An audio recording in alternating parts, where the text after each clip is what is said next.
Del dios de Newton al demonio de Laplace, en Sandra Caponi y Gustavo Caponi. Estudios histórico-epistemológicos, cuadernos de ciencias sociales. Universidad Nacional de Rosario.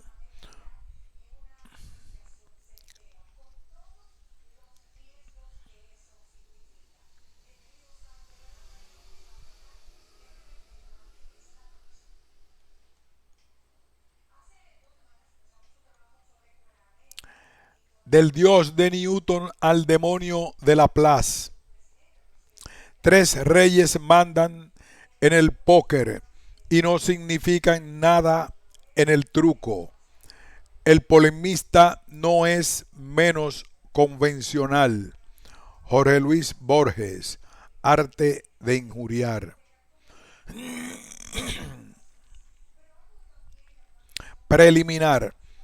Puede muy bien decirse que la siempre festejada y elogiada polémica entre aquel bibliotecario de Hannover y ese obediente bulldog de Newton tuvo como diaparador la, la sospechamos, comedida acusación que ante la graciosa excelencia de la princesa de Gales, el funcionario alemán lanzara contra el británico inspector de la Casa de la Moneda. En efecto, Leibniz comienza la carta que estaría llamada a ser el acto inaugural del célebre correspondencia con Clarke, denunciando la decadencia de la religión natural en Inglaterra, para poco más abajo implicar a Sir Isaac Newton y a sus acólitos en ese preocupante proceso. El fundamento de esa acusación radicaba, según podemos leer en aquella primera carta del bibliotecario, en la imagen un tanto menguada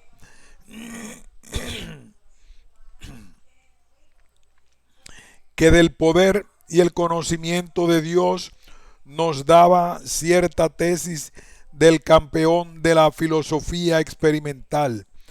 Pensemos particularmente en aquellas tesis newtonianas relativas a la función que debía cumplir la divinidad en la economía cósmica.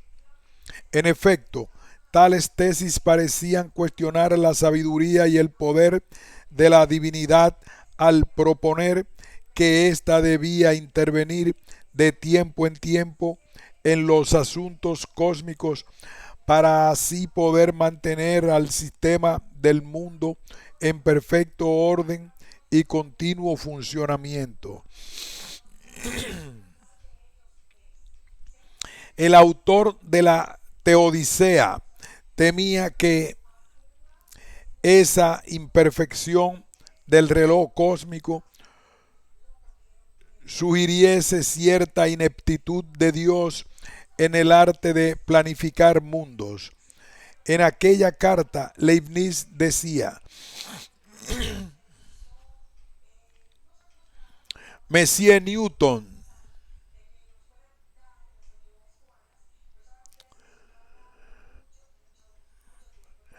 pocas cosas pueden resultar hoy más obsoletas que un debate en esos términos, pero lo cierto es que esa cuestión teológica ocupó un lugar decisivo en la polémica Leibniz-Clarke.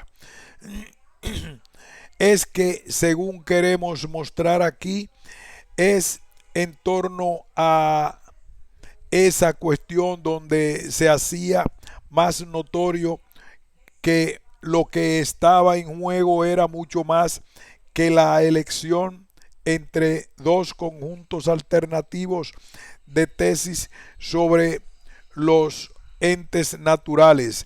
Así es,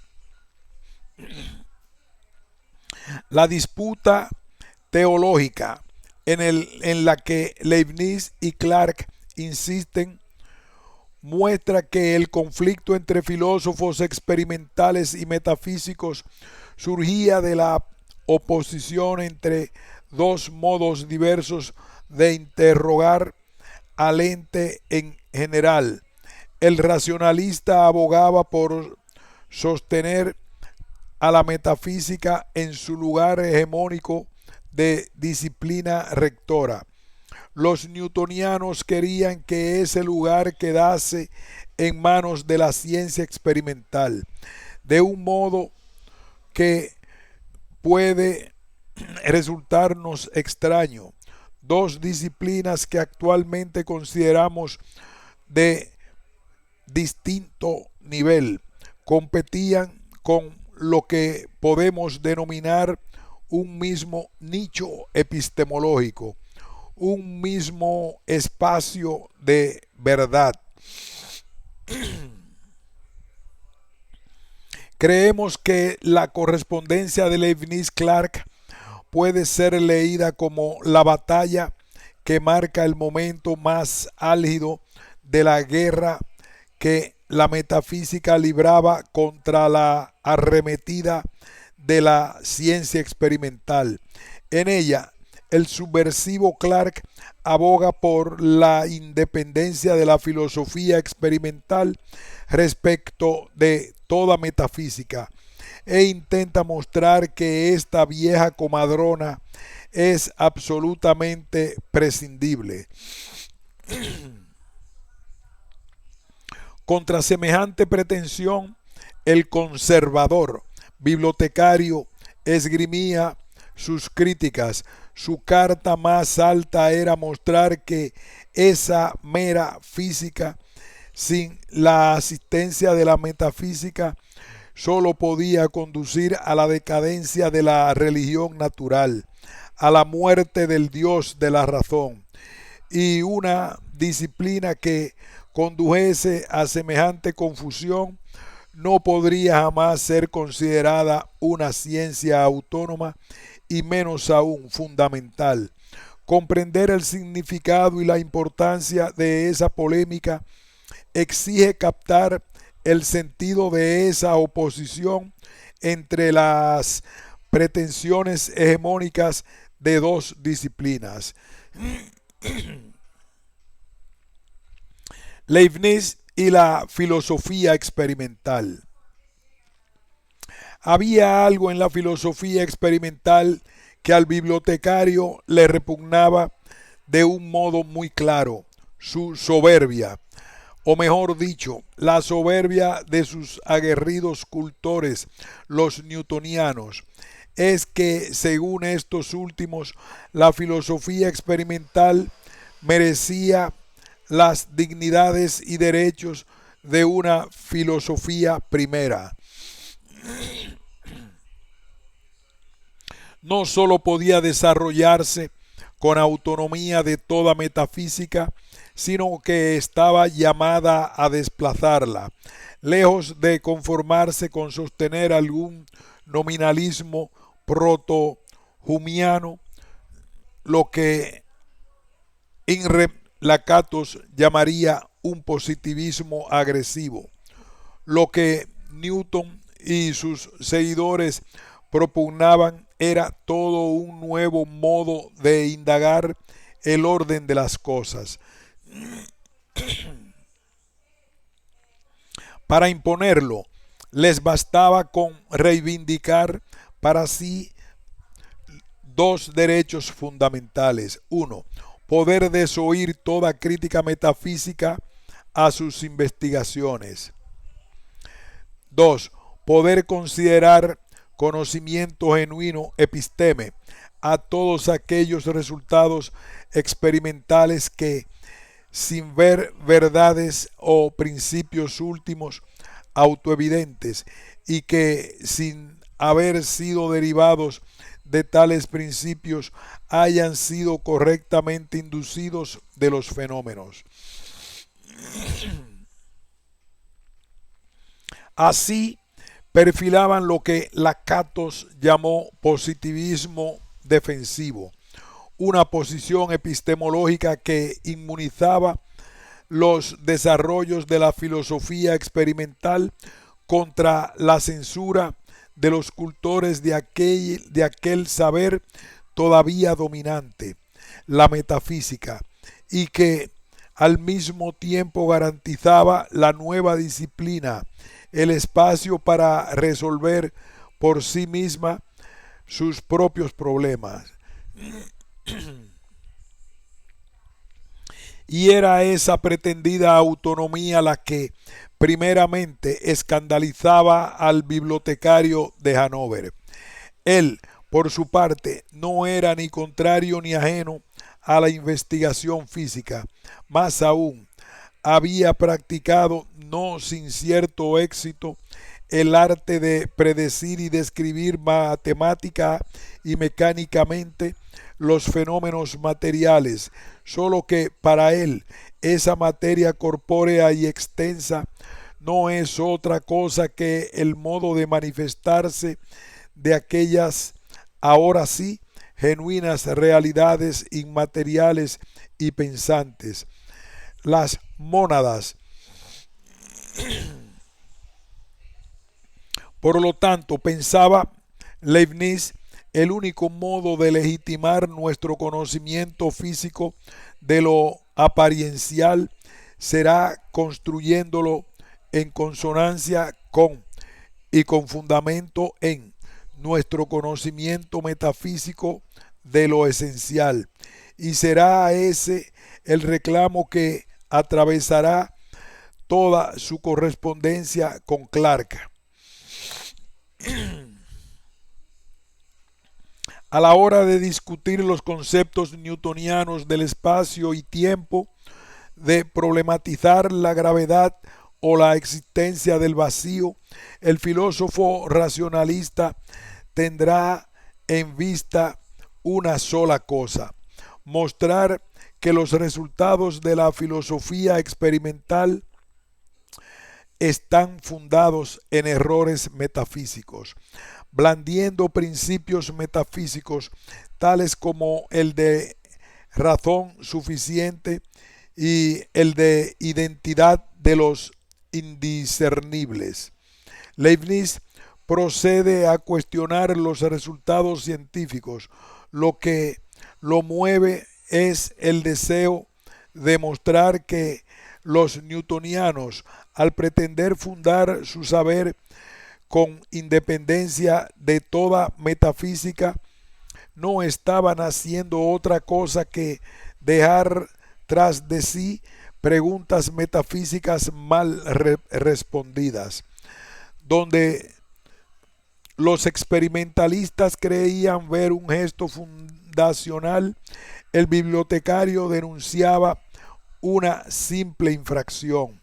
Según este último, era menester que los filósofos experimentales se detuvieran en su loca carrera cuantificante y tratasen de elaborar una física coherente y armónica con la metafísica. Pero Leibniz estaba planteando un problema irresoluble, al menos irresoluble en aquel momento.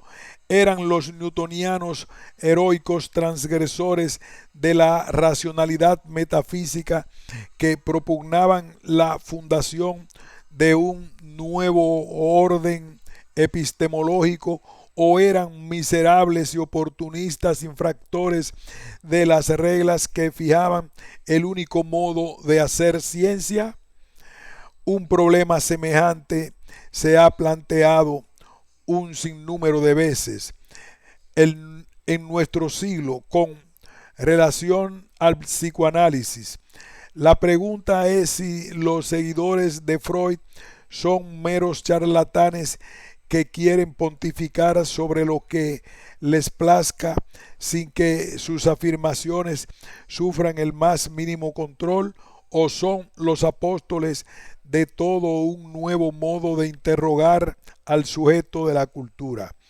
Es cierto que en este caso se trata de un problema no tan grave como el que abrumaba a newtonianos y cartesianos.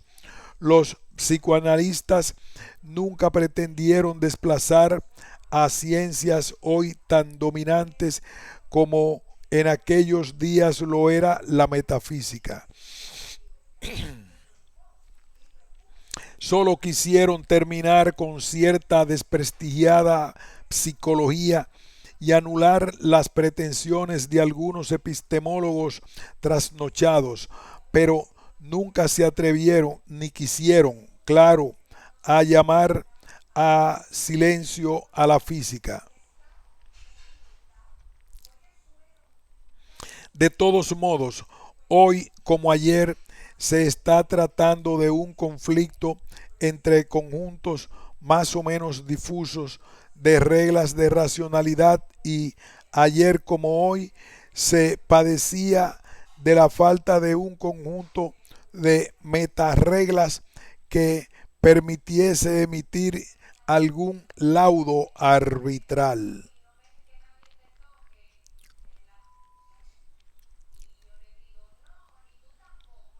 Los newtonianos, por su parte, se limitaban a esgrimir aquel positivismo defensivo que quedaba expresado en la regla cuarta de los Principia Philosophiae Naturalis y, en cierto sentido, con eso les bastaba para cubrirse de las críticas leibnizianas.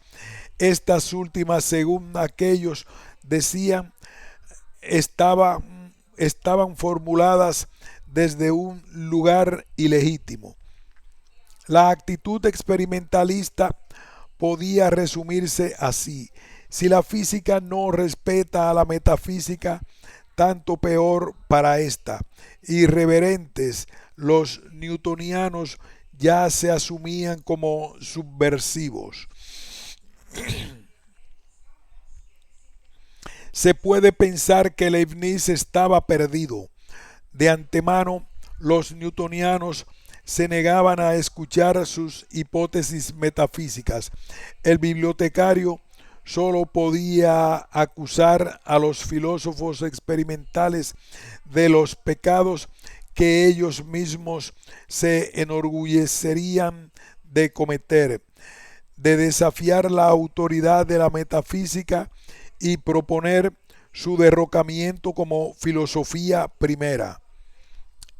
Con todo, contaba todavía con una u otra alternativa retórica, una táctica típica en este tipo de combates. Debía acusar a los newtonianos de estar desafiando o cuestionando alguna autoridad que ni ellos mismos se atreviesen a desafiar. Si lograba mostrar tal cosa y además mostraba que el único modo de no seguir adelante en semejante cuestionamiento era prestando atención a las exigencias de la metafísica, entonces, sin ninguna duda, habría ganado la partida. Los newtonianos podrían haber pensado Leibniz, volverían al redil de la verdad o, por lo menos, no conseguirían más adeptos entre los hombres de buena voluntad, pero para lograr su objetivo, Leibniz debía acusar a los newtonianos de algo grave, de estar mancillando la autoridad, de algo que avergüence y escandalice, cuestionar alguna figura casi sagrada. El viejo y venerable Dios de la razón daba justo en la medida. Por ello, desde aquella primera carta, Leibniz intenta promover la preocupación de la princesa de Gales respecto del destino que podía esperarle a Dios en manos de aquellos rabiosos experimentalistas ingleses. Desde ese momento inicial y a lo largo de toda la correspondencia, el bibliotecario se esmeró en mostrar como la torpeza de los filósofos experimentales, Dios estaba quedando en una situación demasiado incómoda y la religión natural en franco proceso de decadencia.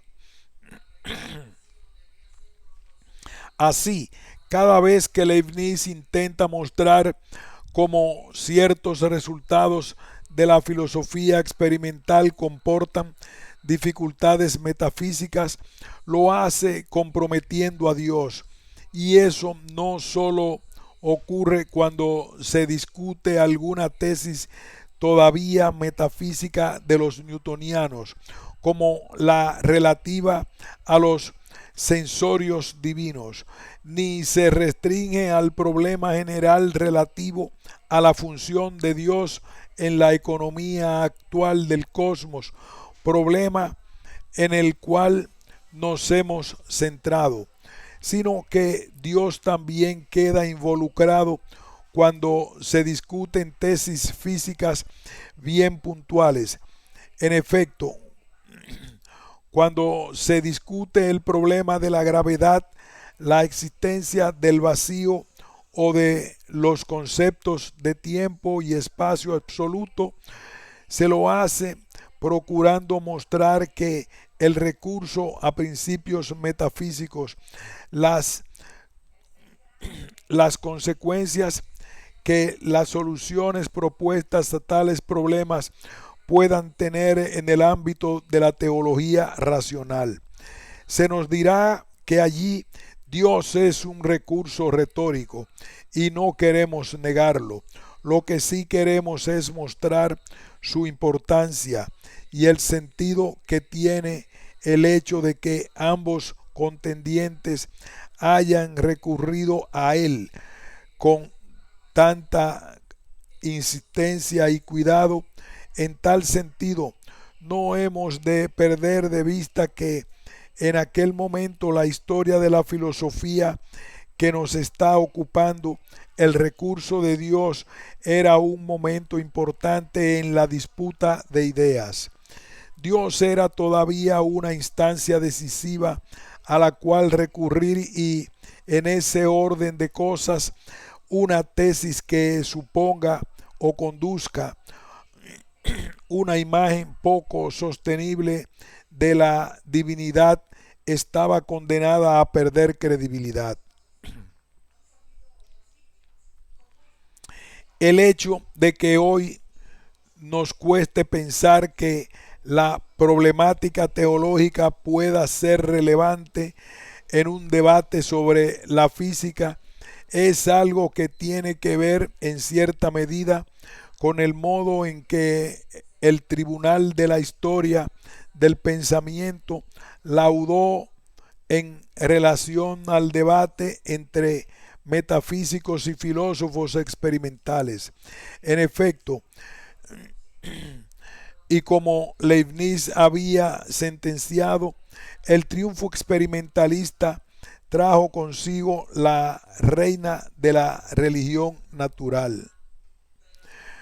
¿Cómo y por qué ocurrió tal cosa? Es algo que puede comenzar a entenderse viendo el lugar de los newtonianos que concedían a Dios, esto es, la función que la filosofía experimental le atribuía a la divinidad en la economía del cosmos. O dicho de otro modo, la índole de los problemas que en Dios, el Dios de Newton, estaba llamado a resolver. El mejor alcalde. Para aproximarnos al Dios de Newton no hay mejor camino que la acusación que contra el gran físico lanzó en aquella citada primera carta el bibliotecario de Hannover. Allí se nos dice que el campeón de la filosofía experimental nos quería incitar a creer en un Dios inepto y miope, un Dios obligado a intervenir de tiempo en tiempo en los asuntos del cosmos físico, un Dios periódicamente ocupado en corregir y reencauzar la máquina por él mismo diseñada y construida. Pero contra toda sugerencia que Leibniz pudiese hacer en esta dirección,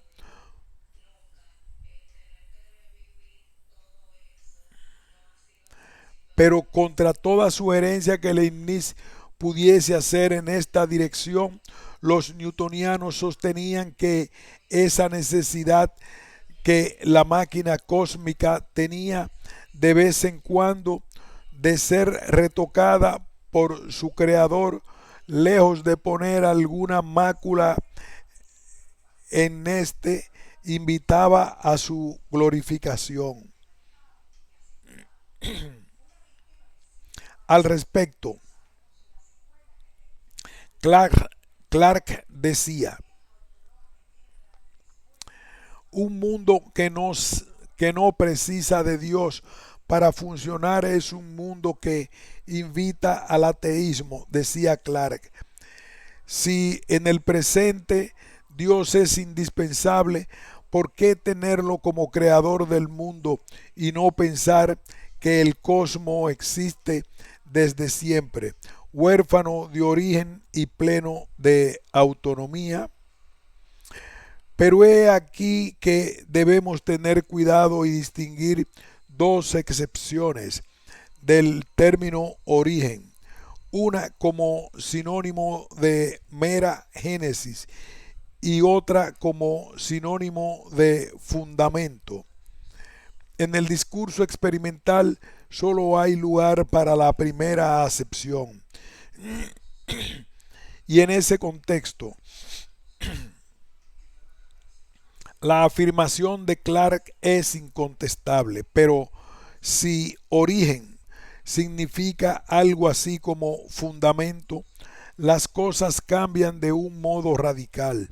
Si pienso al cosmos como siendo un contingente necesitado de fundamento, esto es, si pienso al cosmos según las exigencias del principio de razón suficiente, no podré evitar las referencias a un ente supremo. No podré dejar de apelar a ese magnífico fundamento autofundado que es el Dios de la teología racional. Y esto último aun cuando la economía mecánica y el orden físico del mundo puedan ser explicados sin ese recurso a la divinidad propuesto por los newtonianos.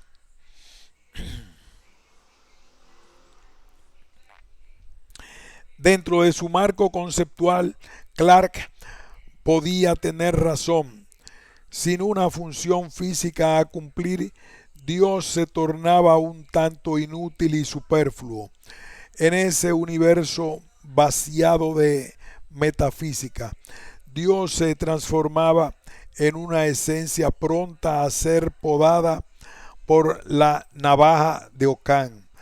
Pero el inglés, que equivocaba al enrostrarle una posición semejante al filósofo alemán. En el universo leibniziano, Dios tenía un lugar garantizado y exigido por la propia metafísica, aun cuando se podía pensar que la economía mecánica del cosmos físico era independiente de toda providencia divina. Dios seguiría siendo una exigencia racional por virtud de ciertas demandas constitutivas de la metafísica ontoteológica.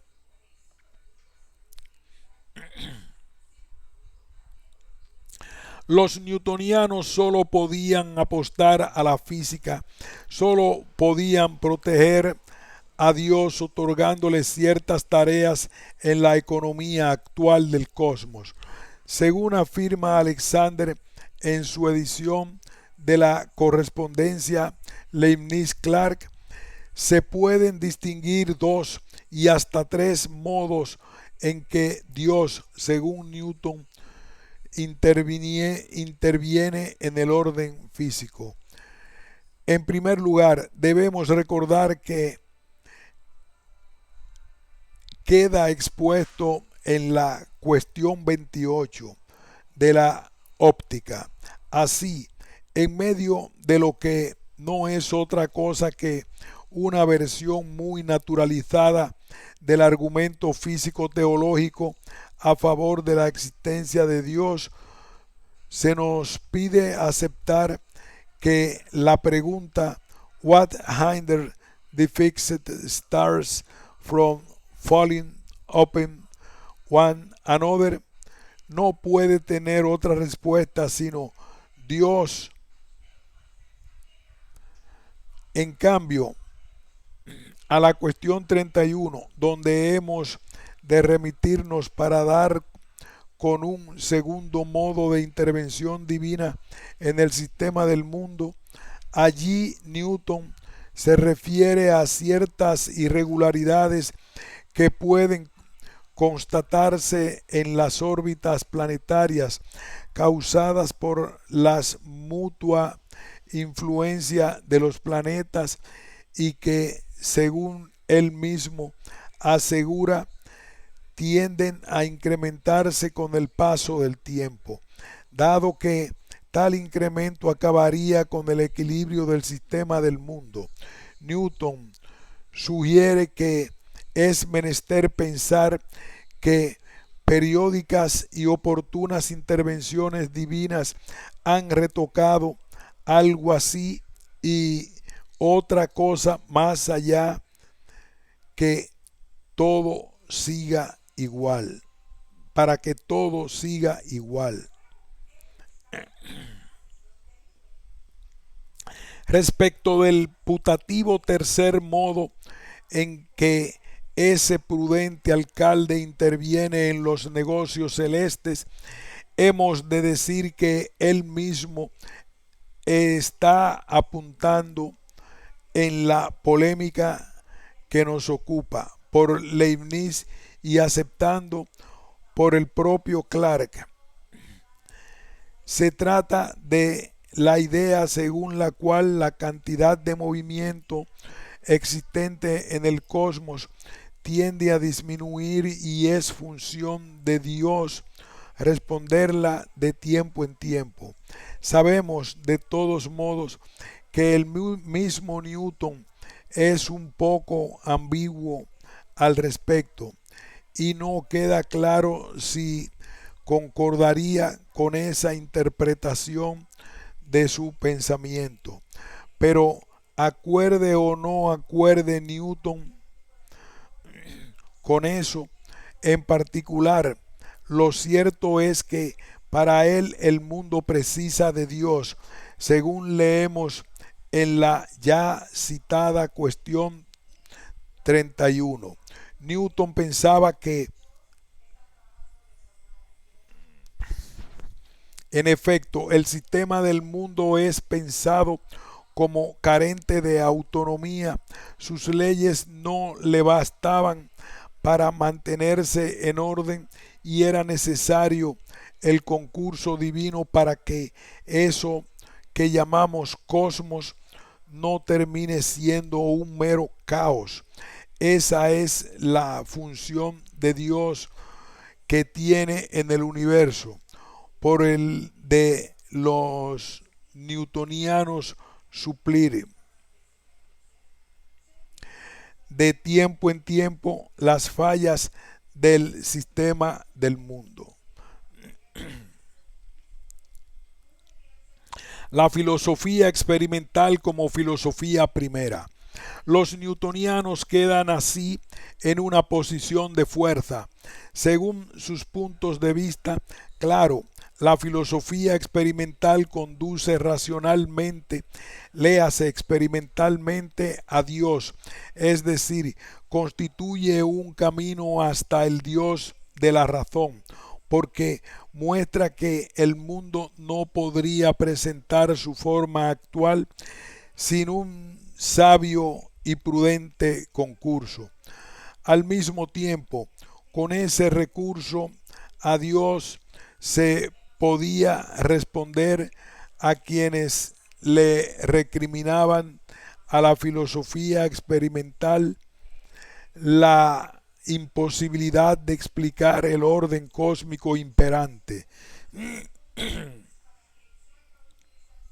lo que podría llegar a tornarse en una falta de las tesis propuestas por Newton, pasaba a ser una falta del mundo mismo, una carencia solo subsanable por Dios. Haciendo de la miseria una virtud, los newtonianos cumplían con la tarea de que desde la creación 28, haciendo de la miseria una virtud, los newtonianos cumplían con la tarea que desde la cuestión 28 de la óptica le quedaba asignada a la filosofía experimental según aquel texto. The main business of natural philosophy is to argue from phenomena without finding hypotheses and to deduce causes from effects till we come to the very first cause, which certainly is not mechanical. Sin la mediación de hipótesis metafísica alguna, la filosofía newtoniana llegaba hasta la mismísima causa primera. Dios estaba en el mundo de la razón experimental y ésta legitimaba sus pretensiones de ser una filosofía primera. Como vemos, se trata de un magnífico enroque retórico. Notemos, por otra parte, que, como afirma Alexander, las razones que conducen al Dios de Newton son más físicas que teológicas. En efecto, son problemas físicos sin resolver los que convocan al Dios de Newton, problemas que la filosofía experimental había generado por sí mismas, pero que parecía no estar en condiciones de solucionar. Dios fue invocado como hipótesis ad hoc para salvar ciertas ruidosas anomalías que hackeaban las tesis newtonianas. Así, las dos o tres tareas que le quedan asignadas a la divinidad emanan del hecho de que la conjunción de ciertas condiciones iniciales aceptadas por tirios y troyanos con las leyes propuestas por Newton se predice un espectáculo cósmico, por distinto del que de hecho se verifica. Son muchos e importantes los fenómenos particulares que la teoría puede predecir, pero es justamente la magnífica estabilidad y manifiesto funcionamiento general del universo lo que tal teoría, librada a sí misma, lejos de predecir, prohíbe y torna inteligible.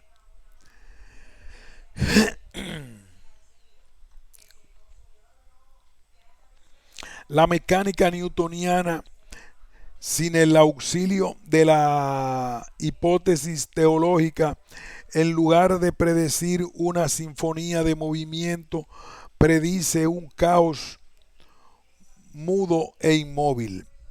En el universo newtoniano, Dios entra en juego para responder a un problema que podríamos formular así: ¿por qué entonces el cosmos, y no más bien el caos. Es decir, Dios entra en juego para ser glorificado, pero también para salvar a la filosofía experimental. Notemos además cómo se distingue lo que aquí ocurría y la actitud correspondiente de Newton con aquello que ocurrió en relación con la fuerza de la hipótesis ad hoc que obturan la indagación experimental de los dos o tres ruidosas anomalías. En jerga lacatosiana podemos decir que Dios ayuda a definir algunos de los imperativos que componen la heurística negativa del programa newtoniano y lo hace de un modo sumamente eficaz. Quien se anime a ir contra alguno de esos imperativos estará yendo contra Dios mismo, amenazando con dejarlo desocupado, invitando a excluirlo del mundo. Mientras tanto, en el caso de la gravitación, Newton no se dejó tentar por la fácil lisonja de Roger Cotes y, negándose a declarar el carácter esencial de la fuerza de gravedad, llamó a seguir investigando aquello que hasta el momento no era más que un fenómeno general descrito matemáticamente y a dar una genuina explicación del mismo, recurriendo nuevamente a la jerga lacatosiana. Hemos de decir que Sir Isaac se esforzó más allá de lo que hayan hecho sus acólitos en mantener al principio de gravedad en el centro de la heurística positiva. Dijo, aquí hace falta investigar. ¿Por qué tanta grandeza racionalista en un caso y tanta miseria convencionalista en el otro? Es una pregunta que puede responderse mostrando cómo en un caso Newton quería sacar del foro a uno de los puntos débiles de su programa y que en el otro querría mantener en el centro de la polémica algo que no dejaba de ser un éxito de la filosofía experimental. Estratagemas semejantes eran inevitables si se quería mantener aquel programa con vida. Solo está libre de pecado el que nunca tuvo programa de investigación entre sus manos.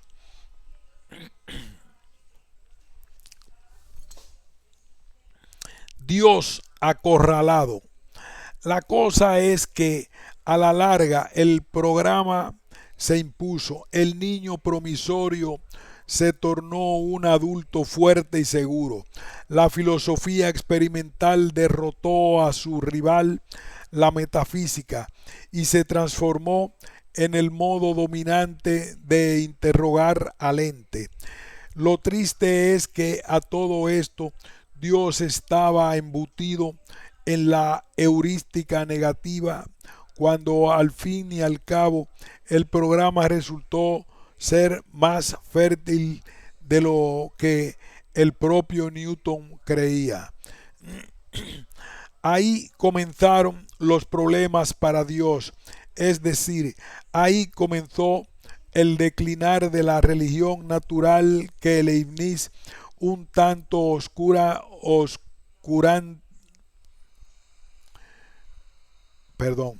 Aquí comenzaron los problemas para Dios, es decir, ahí comenzó el declinar de la religión natural que Leibniz un tanto oscuramente había diagnosticado como cierto apresuramiento.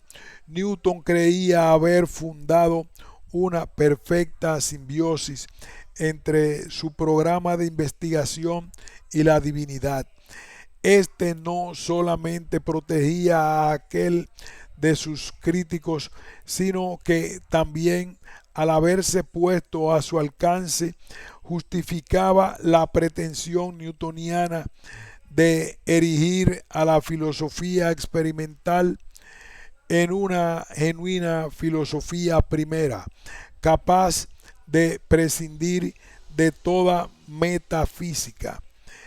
Es que por aquellos no tan modernos tiempos, el objeto supremo del conocimiento todavía era el ente realísimo.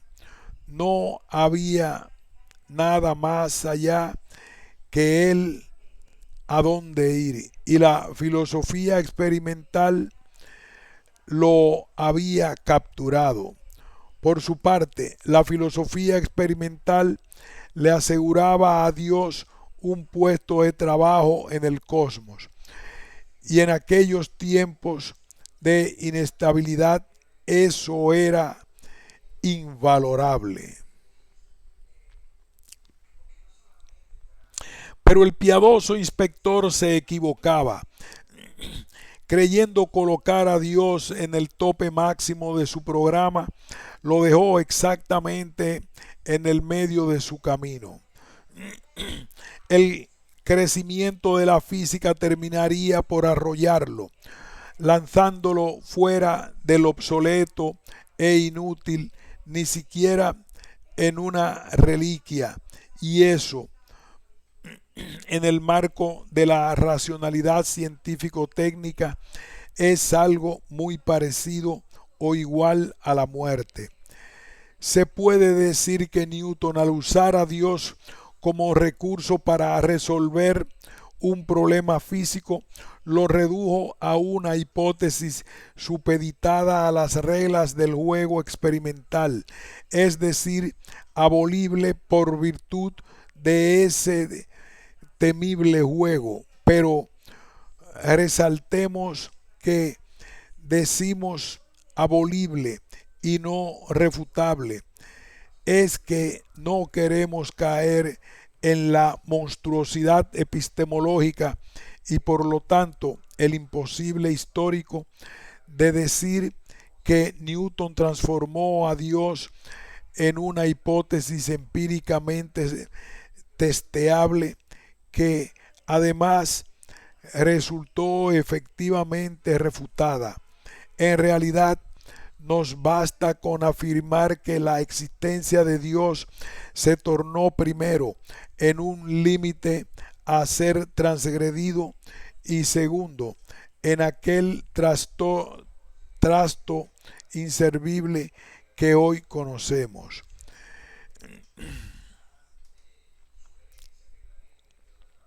Expliquemos, según habíamos dicho, Dios había sido encargado de definir algunas de las exigencias de la heurística negativa del programa newtoniano.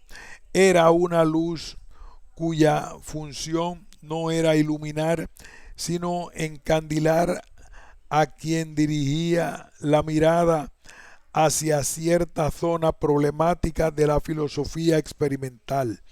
Dios encarnaba y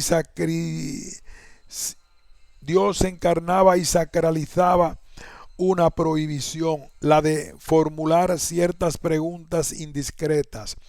Y si bien una prohibición no puede ser refutada, es cierto que puede ser derogada.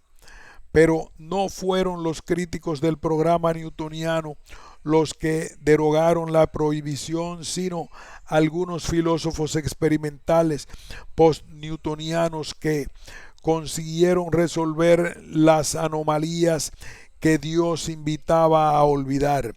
El programa de la filosofía experimental resultaba ser más fértil que lo que su mismísimo padre parecía haber supuesto.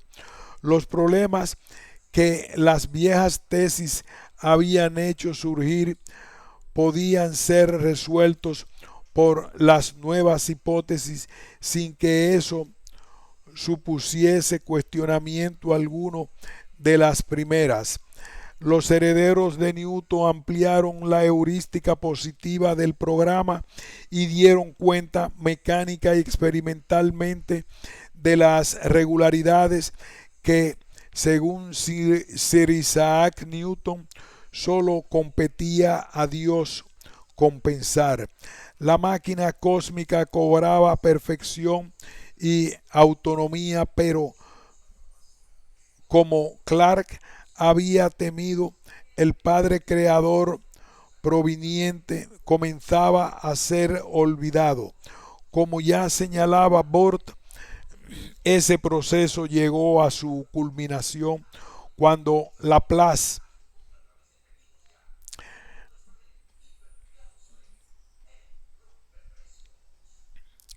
como ya señalaba Bort, ese proceso llegó a su culminación con Laplace. Este pretendía que todas las irregularidades del cosmos newtoniano eran periódicas y respondían a una ley constante que les impedía traspasar cierto límite. El cosmos, ya dotado de termostato, aparecía como la primera máquina autorregulable.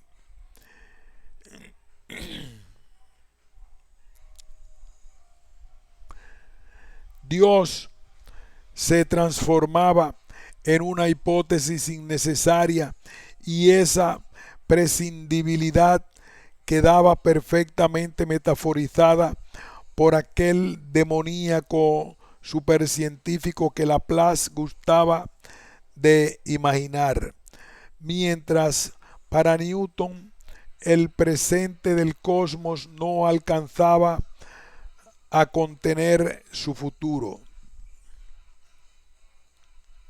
y este era sólo conocido por un Dios que desde siempre sabía hacia dónde conducir la máquina cósmica. Laplace apostaba a la ciencia humana y postulaba que de derecho el futuro era conocible, predictible, porque él mismo estaba contenido en el presente, y es importante que seamos sobrios y solo leamos contenido como queriendo decir físicamente contenido.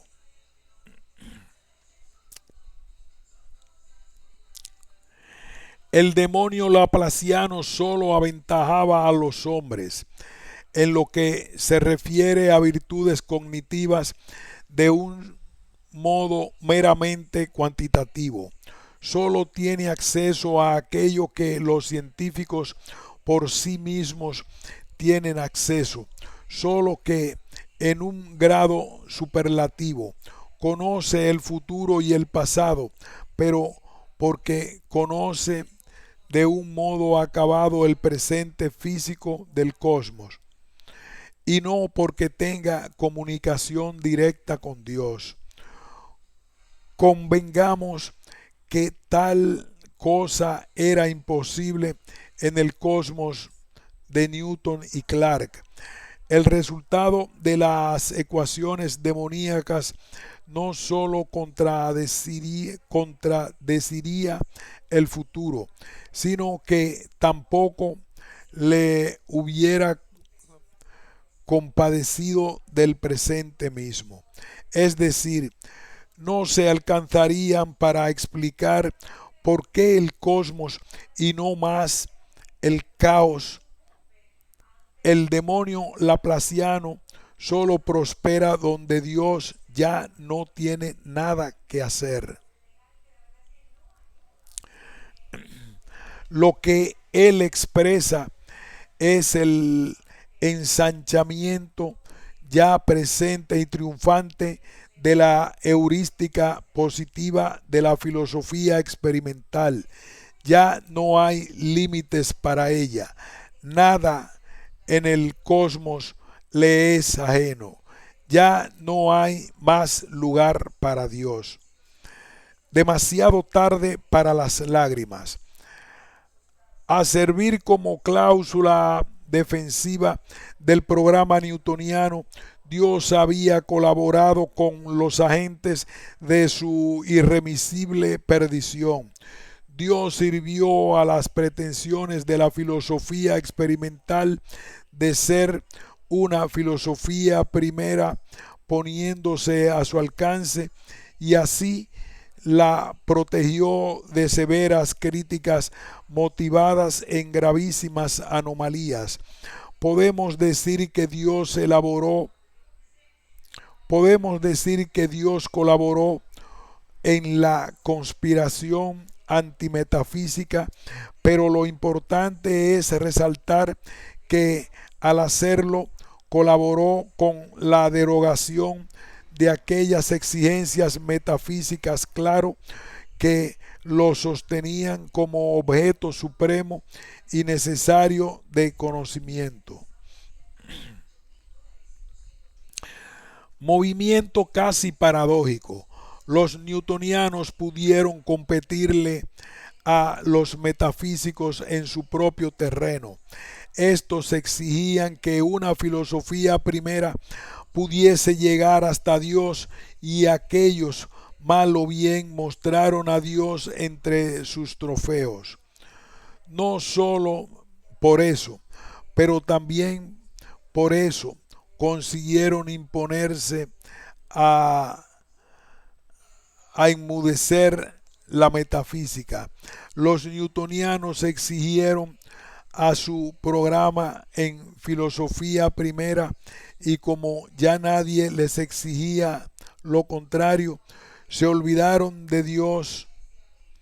Es que enmudecer a la metafísica es silenciar un modo de interrogar al ente que busca de satisfacer básicamente la exigencia de un fundamento último para aquello que es.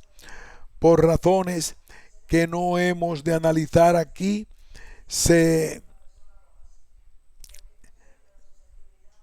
ese fundamento siempre ha de cobrar la forma de un ente realísimo, la idea de bien platónica, por ejemplo, que la problemática creacionista existencialista cristiana ha de pensar como aquel fundamento autofundado cuya existencia está analíticamente inscripta en su esencia, o cuya efectividad se deduce de su simple posibilidad. La metafísica es un modo de problematizar al ser que conduce siempre al Dios de la razón. Sus ecuaciones solo se construyeron en vistas al resultado. Esto es bien patente en el caso del propio Leibniz. Al declarar que el principio de razón suficiente era uno de los postulados básicos de toda metafísica posible y de todo saber en general, había garantizado a Dios su lugar en el centro del mundo. Hemos de entender que la exigencia de fundamento a la cual nos referimos y que queda expresada en el principio de razón suficiente no es un mero pedido, sino algo así como una orden de peculiar carácter performativo. Nos garantiza que el fundamento se da antes de pedirnos que lo encontremos. Como ya lo habíamos señalado, Kant, para la metafísica, si se da lo condicionado, se da también lo incondicionado. Bajo este consenso, las metafísicas singulares polemizaron para ver cuál establecía de un modo más inteligible y seguro esa garantía del fundamento. Nada de eso ocurre con la física. Para ella, el ente no es un contingente necesitado de fundamento. Para ella, el ente es el fenómeno de ser predicho. Por ese motivo, ni los alardes del demonio de Laplace pueden conformar la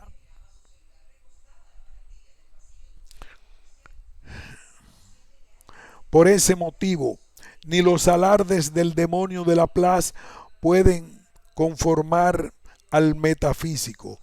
Según el demoníaco Marqués, el punto cúlmine de la ciencia era la reducción del futuro y el pasado en un todo presente, es decir, la reducción del universo fenoménico a una ecuación. Ante un logro semejante, el metafísico simplemente preguntaría: ¿por qué esa ecuación y no más bien otra? ¿O por qué una ecuación y no más bien ninguna? El metafísico, digamos, preguntaría por el fundamento. Pero los newtonianos consiguieron acallar esa pregunta por el fundamento. Es más, ya en el momento de aquella polémica con Leibniz, esa pregunta se había tornado ininteligible para ellos. Cuando Clarke se defendía de la acusación de estar propendiendo a la ruina de la religión natural, contraargumentaba de una manera que patentizaba su falta de comprensión respecto de las preguntas metafísicas. Así, el bulldog de Newton podía decir: "Whatsoever contents the course of the world can go on without the continual direction of God, the supreme governor. His doctrine does in effect tend to include God out of the world".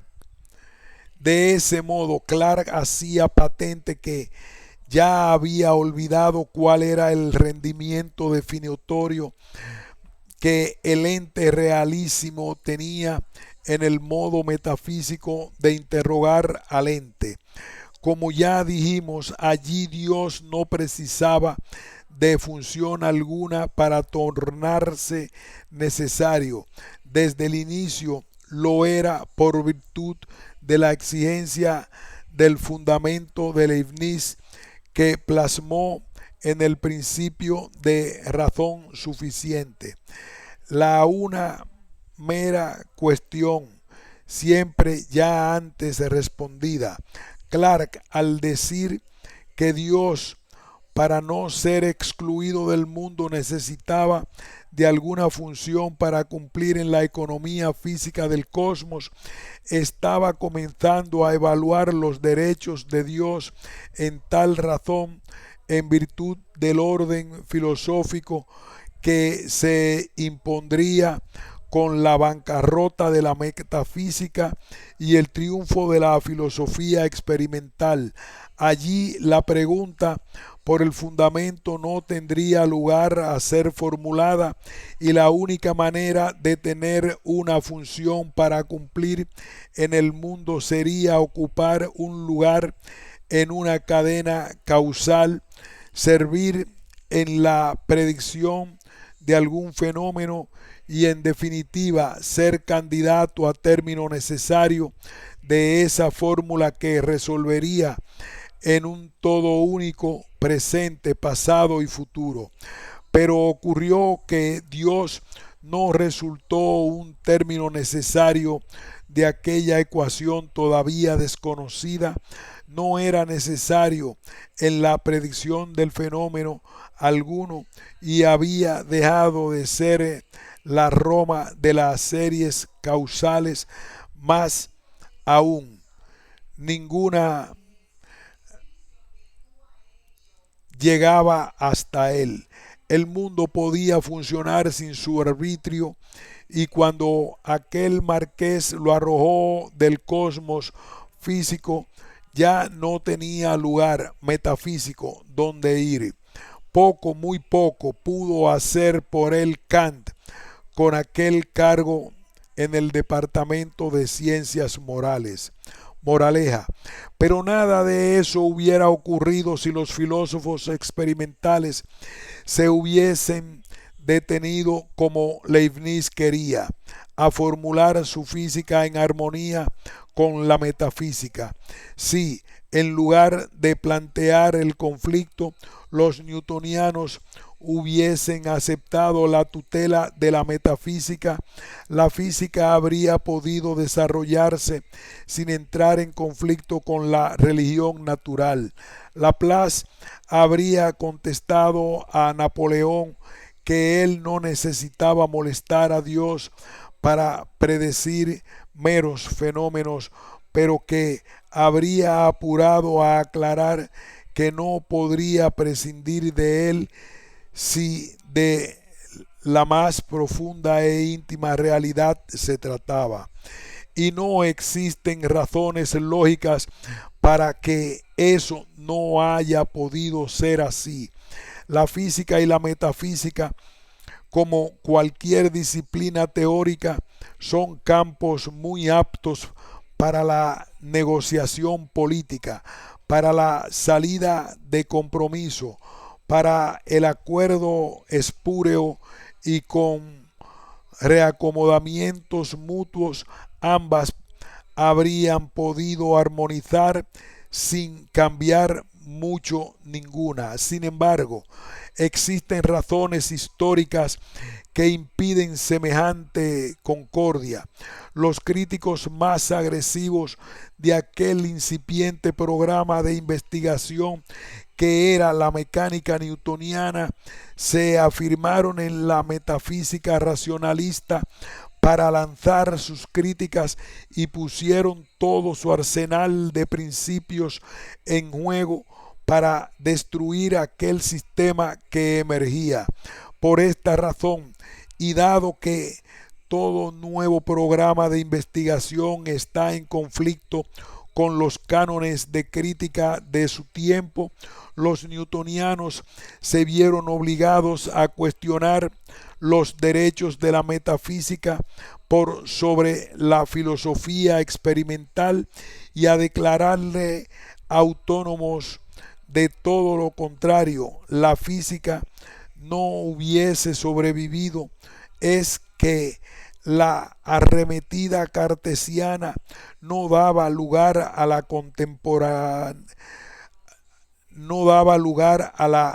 contemporización y la mejor defensa de la física tuvo que ser un ataque a la metafísica. El furor de la arremetida cartesiana puede explicarse posiblemente por el hecho de que existía una física afín a esa posición que realmente conflictuaba con la propuesta por los newtonianos.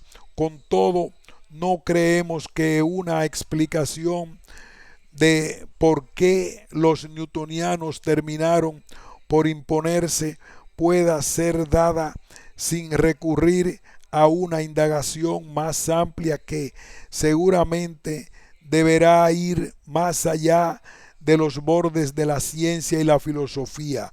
Lo cierto es que el piadoso Sir Isaac Newton habría quedado espantado de los resultados de su victoria sobre la metafísica, creyendo ofrendar el mundo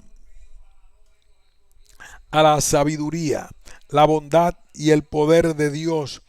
Se lo había entregado al demonio de Laplace claro. Fin de este ensayo sobre el Dios de Newton al demonio de Laplace.